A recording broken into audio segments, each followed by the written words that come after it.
लेकिन जब से लॉकडाउन हुई है, लॉकडाउन की वजह से हमारी जो भी रोज़गार आती थी वो छीनी गई है।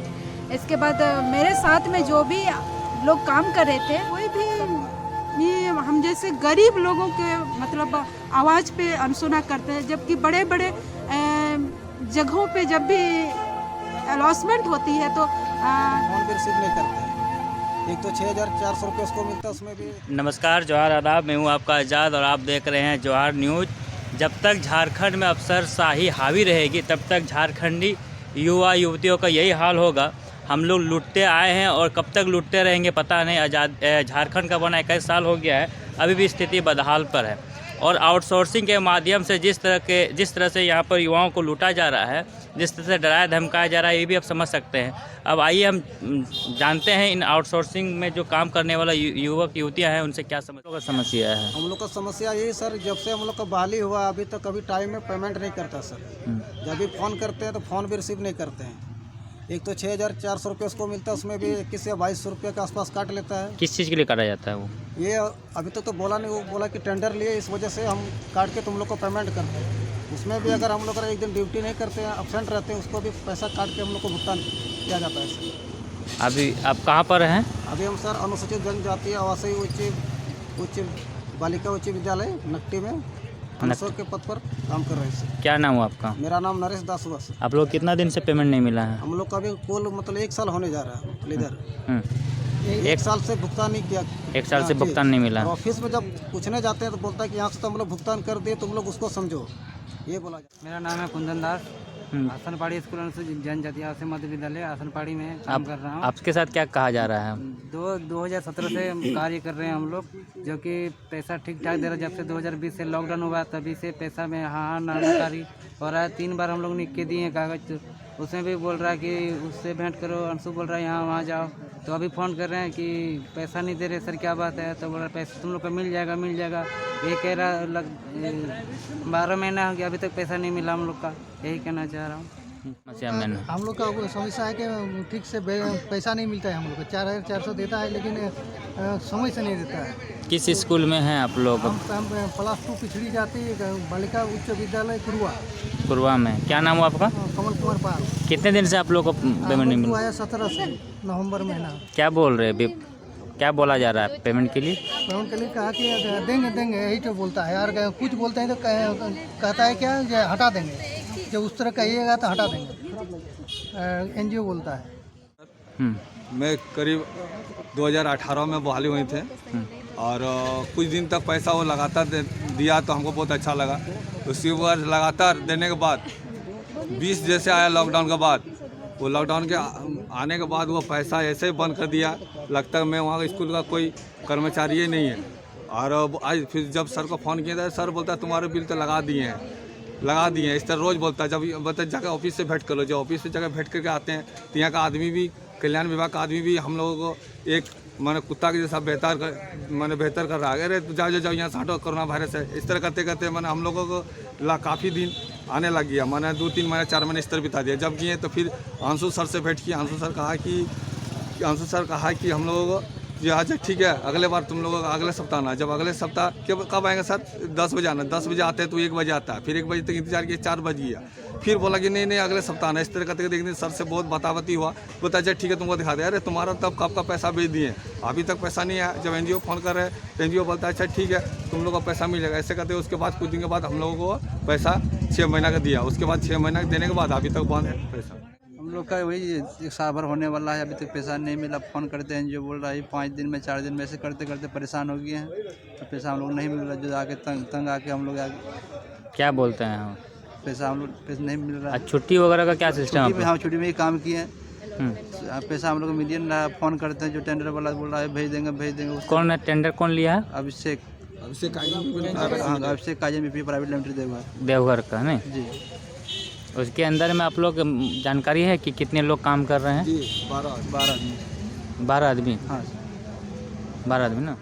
आपका क्या नाम हुआ? मेरा नाम सोना मुर्मू है। और क्या क्वालिफिकेशन आपका?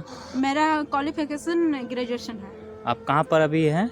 अभी शिकारीपाड़ा अनुसूचित जनजाति विद्यालय में। किस पोस्ट पे हैं? अनुसेवक के पद पे बहाली अनुसूचित जनजाति आवासीय विद्यालय शिकारीपाड़ा में हुई है। उसमें अनुसेविका के पद पे काम कर रहे हैं। लेकिन जब से लॉकडाउन हुई है, लॉकडाउन की वजह से हमारी जो भी रोजगार आती थी वो छीनी गई है। इसके बाद मेरे साथ में जो भी लोग काम कर रहे थे, सब कोई लॉकडाउन के बीच में अपना अपना स्कूल में सेवा दे रहे थे। उस बीच में हेडमास्टर से बात करके मैं सेवा करने के लिए मांग की, तो बोले कि नहीं, DWO से बात करेंगे विभाग से, अगर वैसे कुछ स्वीकृति है तो लेंगे काम तुमसे, नहीं तो नहीं। फिर आवेदन भी दिए थे हेडमास्टर को, लेकिन किसी तरह का खबर नहीं मिली। इसके बाद 9 अगस्त से मैं फिर से 9 अगस्त 2021 से मतलब काम करना शुरू की। उसमें से जितना भी 2 साल के काम थे, सारा काम हुई।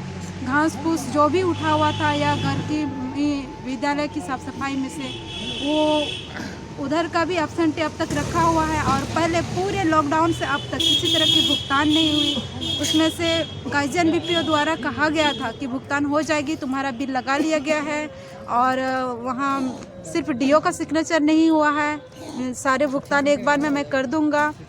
और अब ना गार्जियन BPO हम लोग को कुछ भुगतान के बारे में बात करना चाहते हैं, ना ही फ़ोन रिसीव करते हैं।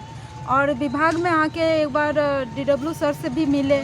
DW सर भी हमको बोले थे, अपने स्तर से ढेर सारे सामाजिक तौर पे बात की, अपनी कठिनाई को बताए। सर बोले ये तो एक तरह की शोषण तरह ही है, ठीक है, तुम काम करो फिलहाल जैसे भी हो, विधायक के इलाका में रह के तुम एक बार विधायक से भी मिल के रहो। तो लिखित रूप से विधायक को भी दिए हुए थे आवेदन। उसमें सर बोले 1 दिन का टाइम दो, हम तुमको जवाब देंगे। और अब तक सर से भी किसी तरह का जवाब नहीं मिला। तब तीसरे दिन कॉल करके पूछे तो लिखित रूप से मेरा विषय में था कि लॉकडाउन के पीरियड से, कि मेरे से बिना पूछे हेडमास्टर लिखित रूप में दे दिए हैं कि इनको लॉकडाउन का पीरियड में काम नहीं लेना है, जबकि मेरे साथ वाले सब कोई काम कर रहे हैं। तो हम वंचित क्यों रहे? हम भी काम करेंगे और हम भी अपना जो भी है हक की रोज़गार में जो भी पैसा आएंगे हमारी रोजी रोटी के लिए मैं करूँगी। लेकिन उसके साथ भी सर का ये जवाब हमको मिला कि अलॉटमेंट नहीं है।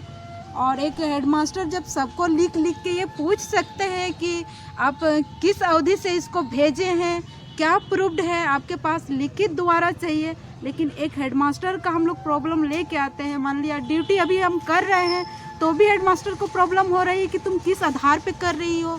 अगर यहाँ आती हो तो तुम्हारा मतलब घर से आती है इतना दूर से, तो तुम कह के आती है कि ड्यूटी करने आते हैं, और जब तुमको भुगतान ही नहीं मिले तो ये क्या है। लेकिन ये तो अपने स्तर से जो भी सजेशन दिए ये हेडमास्टर वो भी सही है। लेकिन मेरे कहना ये है, जो कल्याण विभाग के द्वारा ये बाह्य स्रोत का बहाली जो हुई है, ये कैसे बहाली है? जबकि एक पदाधिकारी जो भी टेंडर किया है, तो टेंडर वालों का हर चीज़ हम लोग समस्या लेके पदाधिकारी के पास आते हैं, तो पदाधिकारी एक्शन में क्यों नहीं लेते? वजह क्या है कि हम लोग कहाँ जाएंगे आखिर? तो हम लोग को क्यों ऐसे लटका के रखे हैं? क्या ये काम पे हम लोग का कुछ होगा, या मतलब ऐसे कुछ ये अनिश्चितकालीन है, या हम लोग का जानकारी के अभाव से शायद हम लोग ऐसे ही भटक रहे हैं? कुछ तो क्लियर बोल देना चाहिए, क्योंकि आखिर हम लोग इस सब काम में, मेरे पास झारखंड में जो भी है अपना हम योग्यता के हिसाब से इस काबिल समझे तब इस काम पे आए। जब मेरे पास पैसा रहता तो अपना जो भी पढ़ाई करके टीचर वगैरह मैं जानते, मेरे पास कमी है शिक्षा के आधार पे, जो भी है मेरे पास योग्यता उसके हिसाब से हम चाह रहे हैं कि मैं भी किसी काम पे ऐसे सिलेक्ट हो सकूं। लेकिन अगर इस तरह से चलेगा झारखंड में, वो भी हमारे पूरे जिला प्रशासन को देने के बाद भी हमारे स्तर से मतलब क्या पदाधिकारी से किसी तरह का आश्वासन नहीं मिले कि हाँ इसके बारे में कुछ सोचना चाहिए, ये तो हम जैसे ये यंग युवा युवतियों का रोजगार छीनी जा रही है। जबकि अभी किसी को भी दे कार्रवाई करने के पक्ष में कोई नहीं रहते हैं। ऐसे क्या हुआ है कि मतलब कोई भी हम जैसे गरीब लोगों के मतलब आवाज़ पे अनसुना करते हैं, जबकि बड़े बड़े जगहों पे जब भी अलॉटमेंट होती है तो यही बोला जाता है कि झारखंड में मतलब वनस्पति को लेके बहुत सारे लंबे चौड़ी चर्चाएं होती है। लेकिन क्या ये सच है कि मतलब जो गांव लेवल से अपनी किसी तरह से संघर्ष करके लड़ रही युवक युवतियाँ जो अपने पद पे कुछ भी में होती है, तो क्या उसको साथ मिल सकता है रोजगार के लिए? क्या झारखंड में वो काम कर सकती है कि हम लोग को मजबूर होकर विवश बनना पड़ेगा कि एक मैट्रिक, इंटर या अपना ग्रेजुएशन या आगे कुछ भी किए हुए कि हम लोग बाहर मजबूर होकर कंपनी में चले जाएं? क्या ये झारखंड की ओर से हम लोग का कुछ ऐसा हो सकता है कि हम लोग को न्याय मिल सके कि सिर्फ पैसों वालों का ही, कि जो उसका जॉब होता है तो जॉब वाले के लोगों का ही बेटी बेटी का जॉब होना है? ये झारखंड में जो सबसे अमीर राज्य है और झारखंडियों को रोजगार के लिए दर दर भटकना पड़ रहा है, ये आउटसोर्सिंग क्या है? आउटसोर्सिंग हमें समझ में नहीं आ रहा है। ये है बाह्य स्रोत, बाहरी से लेना। तो आउटसोर्सिंग का जो बहाली है ये टोटली गलत है। ये एनजीओ को दिया जाता है और जिसके चलते सरकार ने सर्कुलर बनाया है कि कार्मिक विभाग का लेटर नंबर 16,441/3/82 के तहत 4th ग्रेड की बहाली की जाएगी।